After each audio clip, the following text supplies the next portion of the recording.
Today on City of Dana. Did you know that a yellow banana, though most appealing to us aesthetically, isn't fresh at all? You can't see the beauty, and that's why you find it so off-putting. It's beautiful. All things rot away. The reality of the Romans decayed into the Christian reality, and the Christian reality decayed into our own reality, which is governed by science and reason.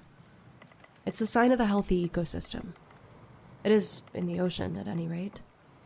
It's not a very good philosophy for those of us in medicine. Out with the rot.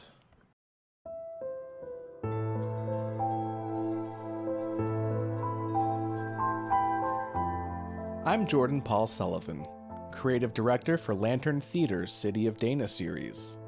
In this first episode of Pilgrim, Kathryn Elizabeth, a marine biologist, will return from an 18-hour-long dive, suffering a serious case of skin rot. All Kathryn Elizabeth wants to do is sleep, but Lee, an alternative scientist from Beijing, persuades our marine biologist to sneak aboard the Brig Pilgrim during a children's sleepaway camp that's taking place on the ship. Once on board, Kathryn Elizabeth stumbles upon a lover from her past, and a Tony Award-winning actor who's taking his role as the Pilgrim's first mate a little bit too seriously. And this actor has a reputation for his streak of never breaking character.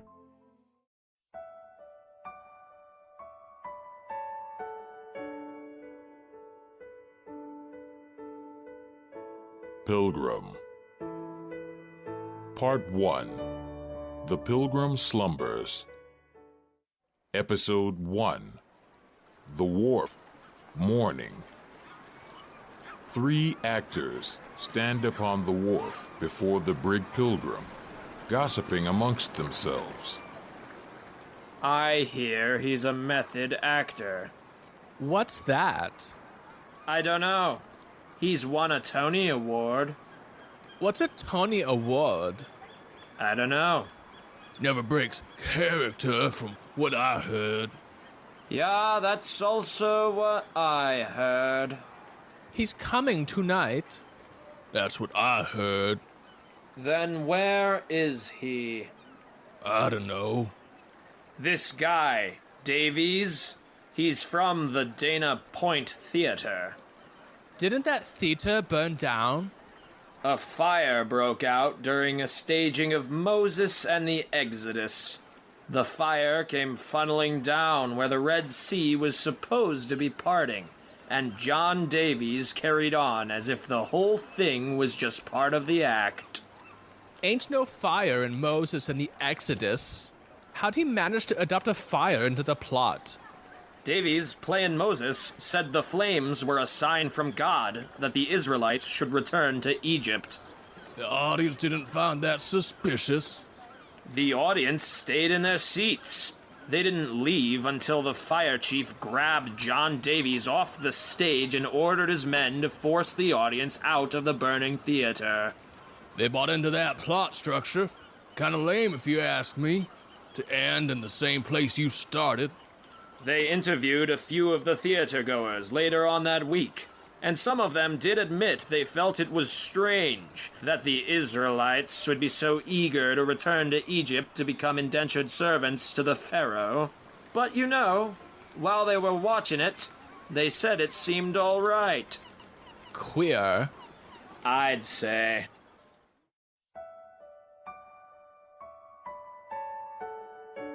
Episode 2. The Dana Point Ocean Institute. Early evening. The main hall of the Ocean Institute is part laboratory, part museum, and tourist gift shop, the latter of which is open to the public. In the lab area, there is a research bench with specimens set out upon it.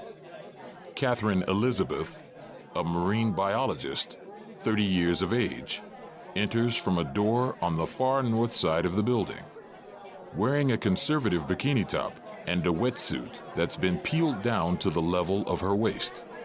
Her hair is damp, and there is a water ulcer on her right lower abdomen, just above the line of the peeled down wetsuit. Kathryn Elizabeth approaches her lab bench from the backside of the room. And as she does, she notices Lee, a tall, thin, model-esque Chinese woman in her mid-30s, rummaging through her notes and data sets. Lee begins to jot something down on a yellow pad. Kathryn Elizabeth is on the verge of collapsing into sleep and appears quite confused by what she's witnessing. I've never seen you before. Lee continues to take notes. Are you affiliated with the Ocean Institute? Lee does not look up from her pad. So it's a 500-year-old spear tip, probably from a harpoon, and a fin that belongs to either a shark or a whale. Shark, not a whale. The genetic analysis isn't finished yet. This 500-year-old creature, it could very well be a whale. It's a shark. You can tell by the skin alone. Can you now? Whales evolved from land-based mammals, and so their skin is smooth like mine and yours. If you were to look well enough, you might even be able to find some hairs. This piece of fin, well, you can see the scales. I'm aware of sharks and their scales. Kathryn Elizabeth extends her hand. I'm Kathryn Elizabeth, by the way. Assistant Director of Marine Research here at the Ocean Institute of Dana Point. I know who you are, Kathryn Elizabeth. I was sent here to work with you on this project. A Greenland shark, that's what we're thinking? And you're, what, a scientist? I am a scientist. Sent by whom? Why do you suspect the Greenland shark? It's on the list of possibilities, for no other reason than it's the only shark known to us that can live for up to 500 years. Did the director send you? The director? You mean your supervisor? No. I was sent directly to you, Kathryn Elizabeth, from my own institute in Beijing. Beijing? You don't have an accent. That's part of my training. What does Beijing have to do with the Dana Point Ocean Institute? The BJIAS is one of the Ocean Institute's main benefactors. 60% of your budget in the previous fiscal year came directly, or indirectly, from BJIAS contributions. Why do you think it's so unlikely that a Greenland shark would end up off the coast of Dana Point? That wouldn't just be unlikely, it would be more along the lines of the absurd. Lee makes a note on her pad. Is it really so absurd? You're not a marine biologist, I'll take it. I've read up on the ocean because there are some theories that interest us at the Institute of Alternative Sciences that pertain to the ocean. But no. My own education was more in the fields of biophysics and molecular biology. Alternative sciences? It's a poor translation. It's science, in essence, with all the Western methods and models and studies, but with Chinese characteristics. There's only one scientific method. It's not Western, it's just science. Yes, there is one method, but there are different standards. And you've made findings that conflict with those of traditional scientific approaches? Tens of thousands. Such as? Give me one example. All of our findings are proprietary at BJIAS. Sounds fishy. Indeed. It would be insulting to your intelligence to pretend it wasn't fishy. But it works for us. It suits our purposes. Rest assured, Kathryn Elizabeth, any findings that I or my partners back at BJIAS make during this investigation will be made 100% transparent. You'll have immediate access to our database upon request. You still haven't answered my question. A Greenland shark in Dana Point? Why do you find it so unlikely? Lee corrects herself. Absurd? It would be close to impossible in theory. Lee makes a note on her pad. In theory. Why so? There's just too many barriers. Crossing one barrier, I mean, I could permit that, but 10 or 20 barriers. What do you mean, barriers? Borders, in essence. When I was a child, I used to imagine the ocean as a uniform, continuous sphere. It's not that. No, it's not that. This is how most people imagine the ocean to be, give or take a little structuring. Give or take. The painters and the poets throughout the ages mistook the ocean to be a symbol of freedom. Michelangelo saw heaven, Rimbaud eternity. Apollinaire disorder in the fertility of women. It's not that. It's not that. Not really. The ocean is much more ordered, dangerous, merciless than how they took it to be, and the sea life within it is divided into discrete, unwavering domains. It's not just one giant bubble. It's not just one giant bubble. Passing from one loculated zone to the next is unlikely. To bypass 10, 20, and swim from the icy depths of Greenland to the warm shallows of Dana Point, let's just say if this turns out to be the reality of the situation, it would be rather mind-boggling to me. We have a saying at the Institute of Alternative Sciences that what seems absurd is often closer to reality, and what seems real is sometimes closer to the absurd. Once again, a poor translation. That's ridiculous. What's ridiculous today is the truth tomorrow. Says who? In the 1800s, there was a prominent ornithologist, a respected scientist, who misundertook the great effort to document 20,000 distinct seagulls on the North American coasts, east and west, and concluded, correctly, based on the scientific method he had employed, and with his own standards of methodological rigor, that seagulls, as a species, have white bodies. He went to his grave believing he was correct in this assertion, and would have told me I sounded ridiculous if I would have suggested that there were seagulls that in fact have black bodies. He was correct based on his methods, but years later, black-bodied seagulls were discovered in New Zealand, and then in South America, discrediting our ornithologist's entire proof about seagulls and white bodies. If anything, that's proof that our methods work. As more data comes in, you update your model. It's better to have a working model than stagnation. Well, that's where the alternative sciences disagree. We believe it's better to be stagnant than wrong.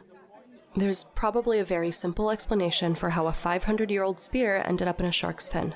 Man's only explored 5% of the sea, after all. We hardly know what's beneath our waters. Yeah, okay. A mako shark suddenly enters into frame on the monitor. There's a shark. Kathryn Elizabeth looks at the monitor. Adolescent mako.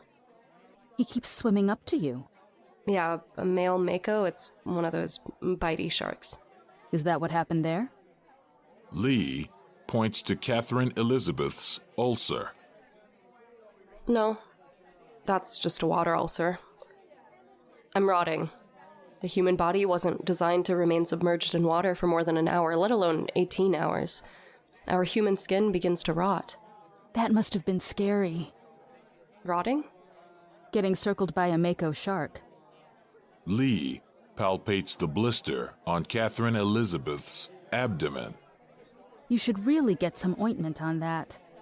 Kathryn Elizabeth, uncomfortable about letting this stranger touch her abdomen, gradually backs away, while consciously trying to avoid making the situation blatantly awkward.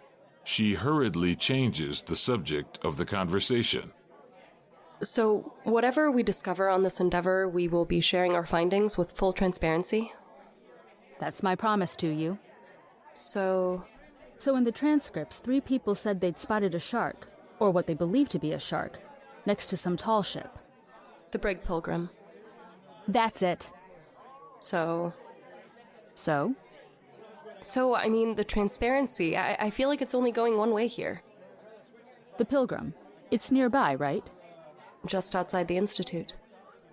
Built in the 1800s? The one outside's a replica. It's old, but not that old. Even if it's a replica, the ship might remind this creature of a bygone world. Imagine aging to 500 years and watching the world changing before your eyes until the world of your youth has transformed into something otherworldly. That's the dumbest. Look, sharks aren't nostalgic creatures. They're dumb. Like, really fucking dumb. Full transparency? Lee pulls out a tablet. Greenland sharks spotted off the coast of Cuba 3 years ago. Fuck. Is this for real? That's deep, isn't it? Kathryn Elizabeth takes a closer look. That's Cuba. This is Dana Point. If we could locate a Greenland shark in the shallows of Dana Point Harbor, it would go a long way towards proving a fundamental theory of ours over at BJIAS. What theory is that? Proprietary. Of course. As I said, everything else we find will be made available to you in your lab in full. Do I have a choice in this partnership? BJIAS does account for over half of your paycheck. And more importantly, your director's paycheck. So that's a no on the whole choice matter. You could choose to quit. Lee lets out a playful laugh, and Kathryn Elizabeth returns the laughter with contentious playfulness. Put her there. They shake hands. If I find you're hiding anything from me or falsifying data... Kathryn Elizabeth thinks for a minute, coming up with nothing too clever. Then I will divorce you. Aren't you a modest one? Enter Jack, a frail-looking but sharply dressed doctor in his early 30s. Lee observes the monitor. And what's this one? That's not a Mako. Kathryn Elizabeth, distracted by Jack, doesn't respond. Lee looks up and notices Jack. You know him? As well as I know the ocean. So, barely. As well as I can. I have a year's worth of data and models I've drawn up to know him by. I'm dry as the fucking Gobi. He's a doctor. Specializes in children. He comes here every Tuesday to buy a pelican figurine for somebody. He says it's for his grandmother, but I suspect that might not be the whole story. The better question for you to be asking is, does he know me? Does he know you? Not at all. He still believes I'm the receptionist for the gift shop. Lee examines Kathryn Elizabeth's chest. You know, if you want to catch his eye, you could start by showing, like, even a starter's portion of cleavage. I don't want him to know me like that. What else is there? Kathryn Elizabeth zips her wetsuit up. Now you look like a fucking sea lion. I haven't slept in 20 hours. This is not the time to make my move. Lee starts pulling Kathryn Elizabeth's wetsuit back down. He's already seen you with it down. Kathryn Elizabeth, shocked at how she's being violated, tries to remain polite. This is wildly inappropriate. I don't know you at all. This is quickly devolving into some unprofessional... Lee adjusts Kathryn Elizabeth's bikini top. What the fuck? You need to get laid. I can tell when a girl needs some long and sturdy lumber. I need to lie down and have a long and steady slumber. And if I'm lucky, perhaps a pleasant dream. Lee adjusts her bikini top again. And you need to stop touching my tits, dude. Kathryn Elizabeth gently slaps Lee's hand away. Quiet.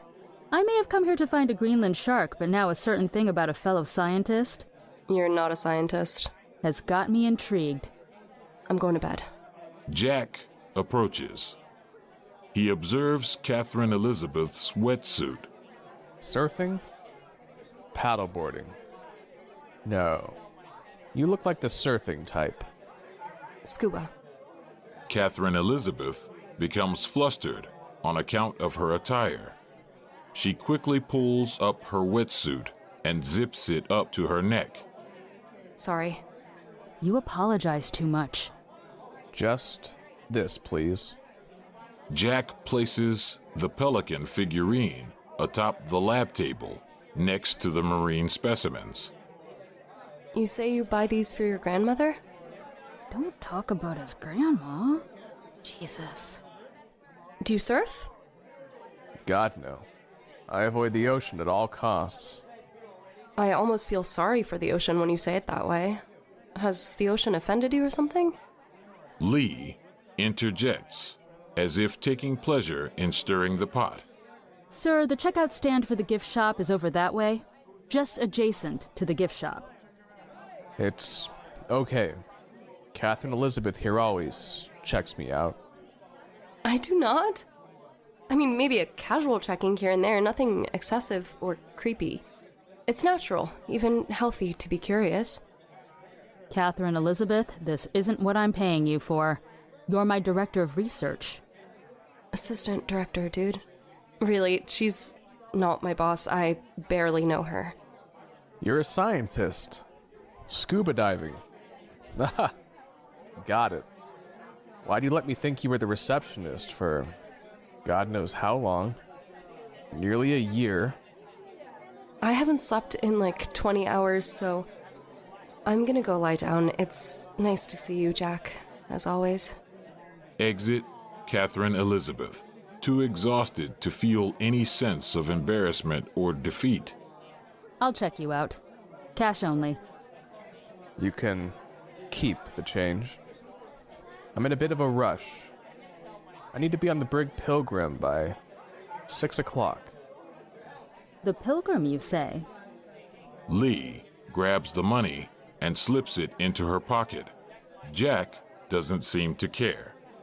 Every Tuesday night, they do this sleepaway camp aboard the Brig Pilgrim for a class of children from one of the local elementary schools.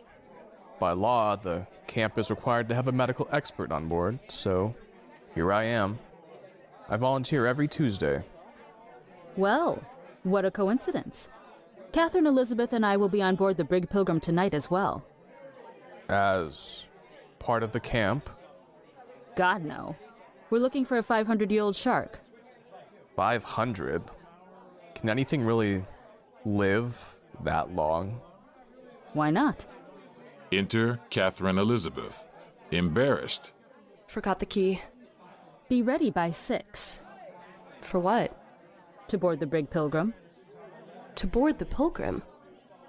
See the two of you there. I really do have to be on my way. If anyone should require medical attention, I'll be your appointed doctor for the evening. The hell is going on? Give me your hand. I really do need to get... I'll be quick. Lee grabs Jack's hand. Jack is uncertain how to respond. An old trick we used to play in high school with the boys in Beijing. Kathryn Elizabeth grabs a set of keys from under the lab bench. Don't listen to anything she says. Lee examines Jack's hand like a palm reader. Here's my portent. Jack here will save the life of a child, shrouded in a caul of water. Jack laughs. A call? Oh, you see the future now? Kathryn Elizabeth turns away and is about to exit. You and Kathryn Elizabeth will be married by noon tomorrow. Kathryn Elizabeth turns back to Lee, annoyed. Lee! And if not, one of you will be dead. Kathryn Elizabeth is appalled. Jesus, stop it. I'm going to bed. You've got an hour till boarding. We can't just board the Pilgrim. Exit Kathryn Elizabeth.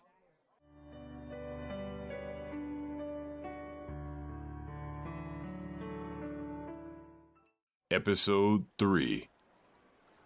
The Wharf. Late night. The Brig Pilgrim rises in the background.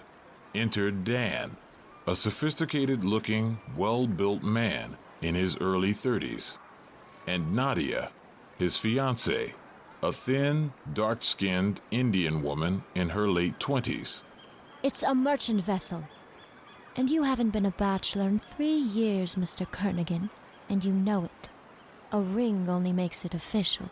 Legally, I'm a bachelor until we've entered into a contract of... You leave that legal mumbo-jumbo for somebody else. You're no bachelor. And you know why? Because I say you're no bachelor. All right. If you say I'm not a bachelor, then I'm not a bachelor. See how easy it is to beat you in an argument? Who says trial law's hard? It really isn't. It's not nearly as difficult as teaching second graders. You'll find that out real fast tonight, my pet chaperone. You get it? You'll be the teacher's pet tonight, Dan. I'll be the best damn chaperone this pirate ship has ever seen. They exit up the ramp onto the Brig Pilgrim.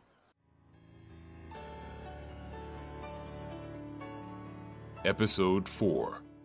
The deck of the Brig Pilgrim, late evening. The children are gathered in a circle around Maddox, the leader of the Pilgrim's acting troupe, who has taken the role of the ship's captain.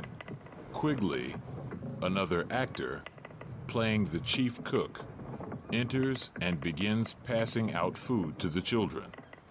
Cold salt beef, dry biscuits. Quigley walks around to another set of children. Here you go. Cold salt beef, dry biscuits. And to another set of children. And for you, cold salt beef, dry biscuits. One of the children spits out the food. Enter Dan and Nadia from the ramp. Cold salt beef, dry biscuits. Enter Punk, another actor, carrying a stack of sailor uniforms. He begins distributing the uniforms to the children. Come morning, we'll be serving oatmeal with brown sugar, which might be a little more appetizing to you all, you adorable green hands. Now, seamen don't dress in denim and hoodies, do they? No, they don't. This man really hates his job, doesn't he? Well, if you had to do this every week, you'd start to hate your job too. The man's an actor, and this is where he's ended up. An actor? I thought he was the captain. Imagine his disappointment. He has an audience that would be just as entertained by a birthday clown tying animals out of balloons. I'd still put in more effort than that. You'll get blown off the upper yards with a billowy shirt like that. This is difficult for me to watch, Nadia. At least with the birthday clown, they'd have the option to leave. Daniel. Or slit their wrist with the cake knife. Daniel, don't be morbid. Enter Kathryn Elizabeth and Lee from the poop deck. They stand far across the ship from Dan and Nadia. Lee is carrying a bag of wine bottles that clank as she enters. Here are your outfits. You can change after you finish your supper. Once you head down into the cabin, tarpaulin hats, duck trousers, the old dependable checkered shirt. Do I get a uniform, Captain? Kathryn Elizabeth, still drowsy, squints, looking over towards where Dan is standing. Is that... No, that couldn't be. Kathryn Elizabeth laughs and appears to be relieved. If any of the adult chaperones would like to indulge in this good fun, you'll find chests set out all along the starboard side. The adult costumes, I'm afraid to say, are not the standard sailing gear. It's more or less a bunch of items we've collected over the years, a lost and found, you could say. Dan digs through the costume bin nearest to him and Nadia with a sense of childish enjoyment and finds a billowing white pirate shirt and a set of long beige pants. Lee brings Kathryn Elizabeth over to the costume bin nearest to them, and the two of them begin pulling out item after item. Kathryn Elizabeth pulls out a Sailor Moon cosplay outfit. What adult chaperone would leave behind her Sailor Moon cosplay outfit? In perfect condition, too. Such a chaperone would be out of her mind. I, in all sincerity, would love to meet that woman. Lee pulls out more costumes. German beer winch, a mermaid's tube top, and then a tricorn hat. I think I could pull the hat off. Kathryn Elizabeth puts on the tricorn hat and smiles at Lee. Lee takes off her shirt, revealing a rather seductive bra. Kathryn Elizabeth immediately hits Lee on the shoulder and positions herself between Lee and the children. Are you trying to get yourself arrested? Lee doesn't respond and continues to show indifference towards the children as she dresses. Lee spots a trench coat in the bin. Oh. Lee takes the trench coat and holds it up, then throws it into the bag she is carrying. As she stuffs the coat into the bag, the wine bottles clank. Exit Lee. After dinner, you'll all head down to your sleeping quarters and get as much rest as you can. You see that girl in the pirate hat? For the last time, Dan, it's not a pirate ship. Oh, that is a pirate hat. Oh my god. That's who I think it is, right? Is that Kathryn Elizabeth? It's not a good omen, you know. Wouldn't get so excited if I were you. Oh, is Big Dan scared of his little ex-girlfriend? The night before our wedding can't be a good sign, you know. I had lunch with her 2 days ago. Did she mention anything about being on the Pilgrim the night before our wedding? Why the hell would that come up? It's really not such a coincidence she's here. She does work in that building, right over there. I don't think she spotted us yet. You can avoid her if you want, but I'm not playing this game. It's ancient, and quite frankly, it's boring. You both just need to move on, for my sake. My first mate, Proompt, will be taking over responsibilities for now. Your captain is off to get his sleep. This is the greatest perk of being captain, sleep. A perk for all of us when this guy sleeps. Exit Maddox. Enter Jack. Jack walks up to Kathryn Elizabeth and stands to her right side. Kathryn Elizabeth acknowledges Jack, but Jack's eyes are locked upon Nadia. He remains silent, as if he is in a state of shock. Dan looks over to where Jack is standing. Is that who I think it is? Didn't he leave the country? He looks a little older than I remember. People age, even when you don't see them for 3 years. Oh, really, Nadia? That can't be a good sign. The night before our wedding day, It's Jack is all. you were concerned about Kathryn Elizabeth. You were with her for 1 year. Those are chicken scraps of a relationship, Dan. It was a pandemic year. That's longer than just a year. Jack and I were engaged. We were together for 6 years. And Jack and I were friends long before you ever knew him. Since we were children. He and I were like brothers. And yet he hasn't spoken to either of us in 3 years. Do you think the two of them know each other? They are standing side by side over there. Now, come on, Nadia. There's no way in hell that's just some coincidence. It could be a coincidence. Jack and Nadia lock eyes for a few moments, and Jack, as if traumatized by the sight of Nadia, finally breaks his silence. Marry me. You don't know me at all. Marry me. You're mocking me. I'm sincere and appealing to any romantic bone in your body. The right hip bone, perhaps. Jack touches her hip seductively. Careful of my ulcer. Sorry. Jack pulls his hand back. I don't know, Jack. What you said earlier about the ocean, I'm not sure if we're simpatico. Let's say I agreed to this, and I still think you're mocking me. I'm not mocking you. Would you promise me one thing? What's that? Will you at least promise to come and explore the sea with me? As long as we can both acknowledge that I'd only be doing so begrudgingly. Okay. What do you mean, okay? I mean, good enough. Is that a maybe? That's so why not? So we're good. Good enough. Kathryn Elizabeth begins to test Jack. If we are going to get married, we should tie the knot before tomorrow at noon. For your sake.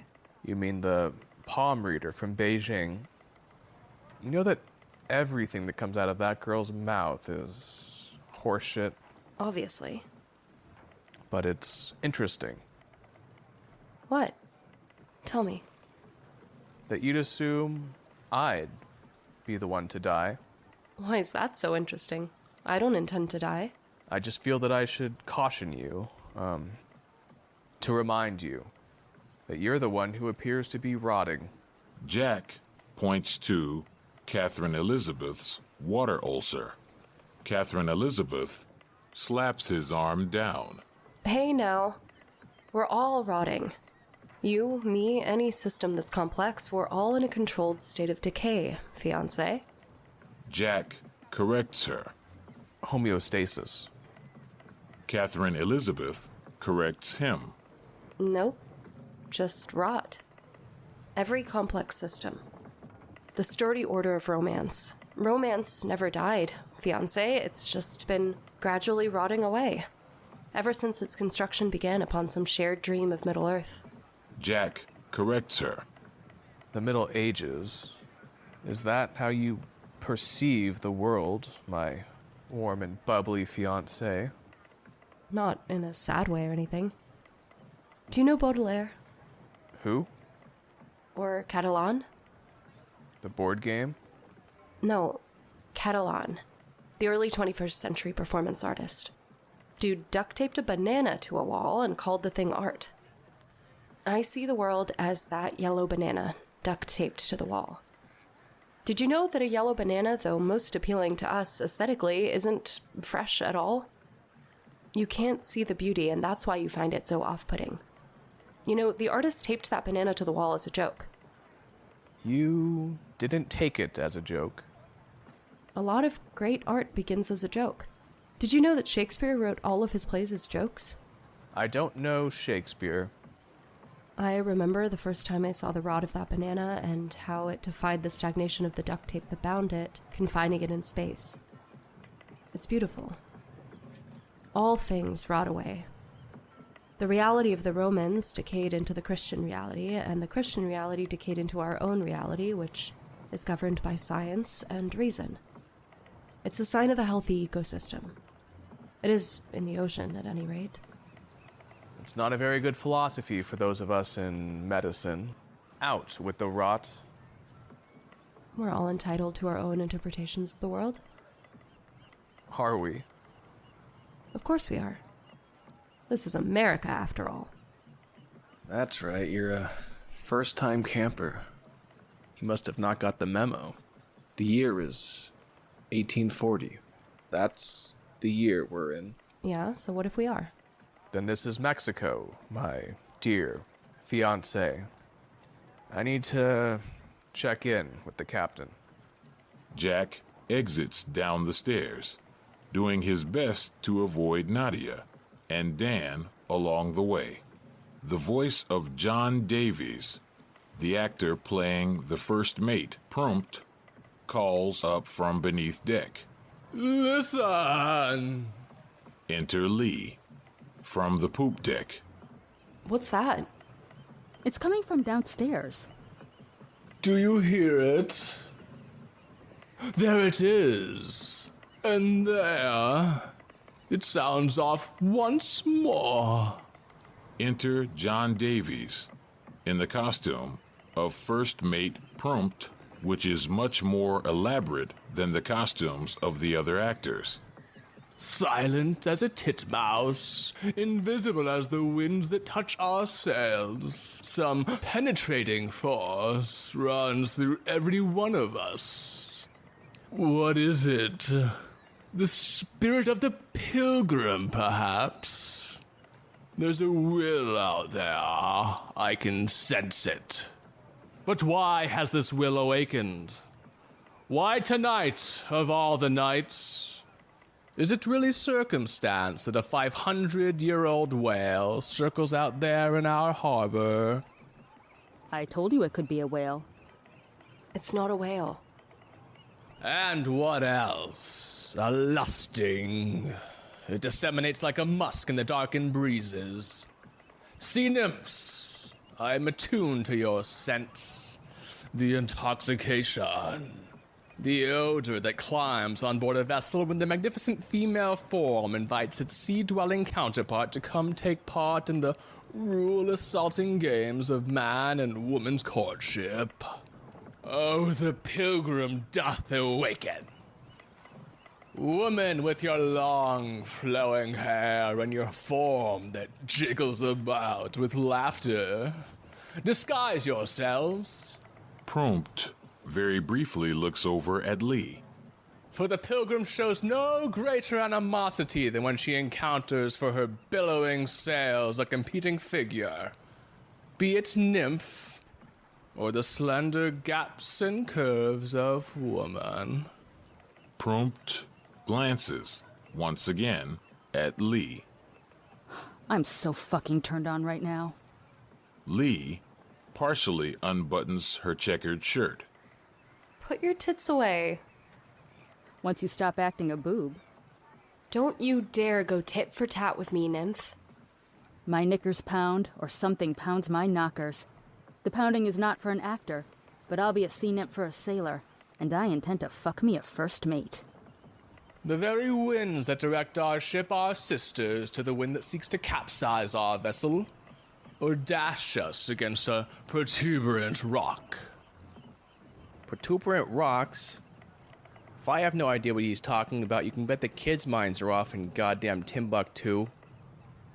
The seawater that coddles the great hull of the Pilgrim is constructed of the self-same moisture that eats away, even now, at the wood beneath our feet. One of the children begins to cry.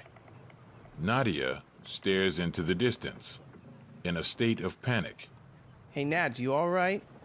You're not getting scared, are you? Nadia hugs Dan tightly. It's an act. It's John Davies. They say he never breaks character. Shut up, Dan. Hold me. You're getting worked up over nothing. It's a dramatic production. I know. It's something he said earlier. The invisible will. I think that's what he called it. It's nothing, I know. Ah, First Mate Proompt. All hope is lost.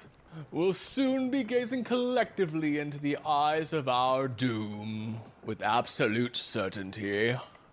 If you've never had to think about the elements and your death amidst such a calamity of them, then that's a privilege to which you're all entitled.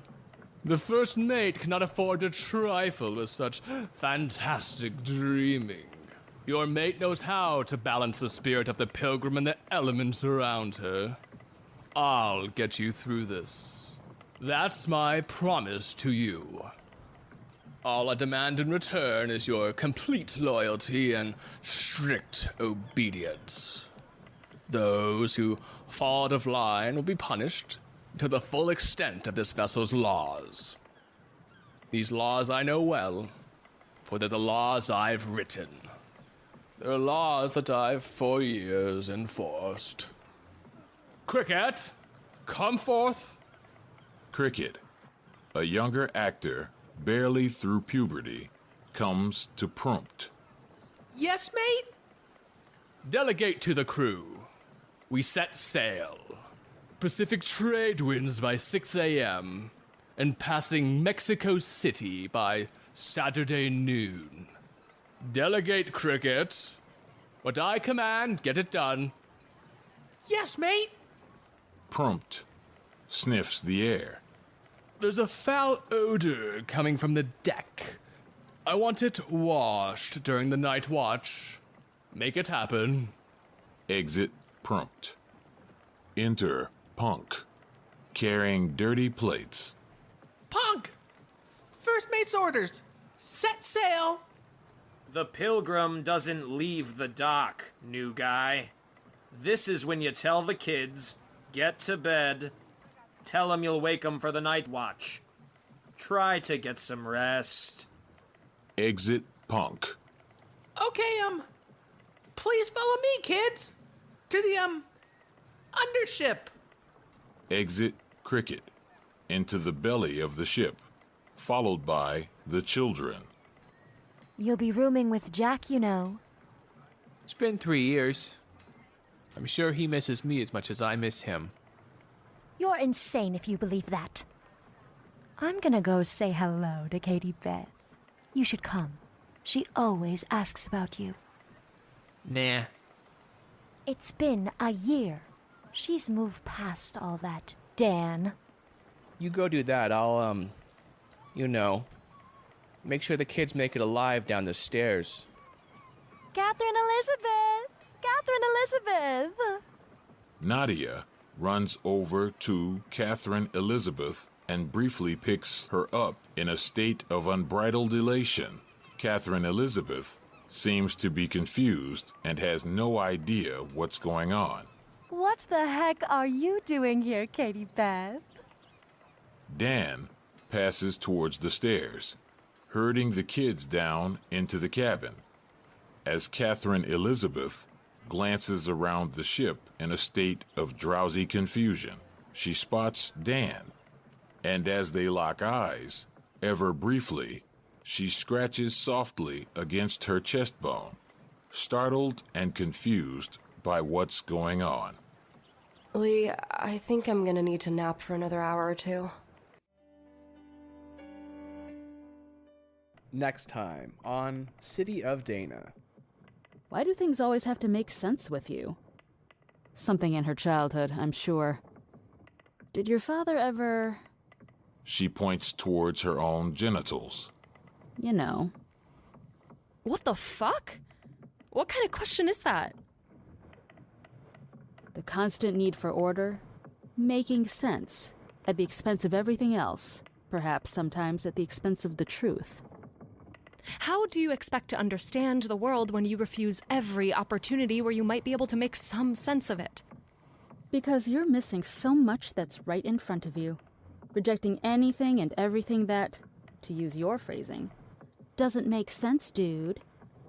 If I were to tell you that the Dr. Jack, your fiancé, was once the fiancé of your closest friend Nadia, would you say that too doesn't make any sense? Nadia? Katie Beth. No.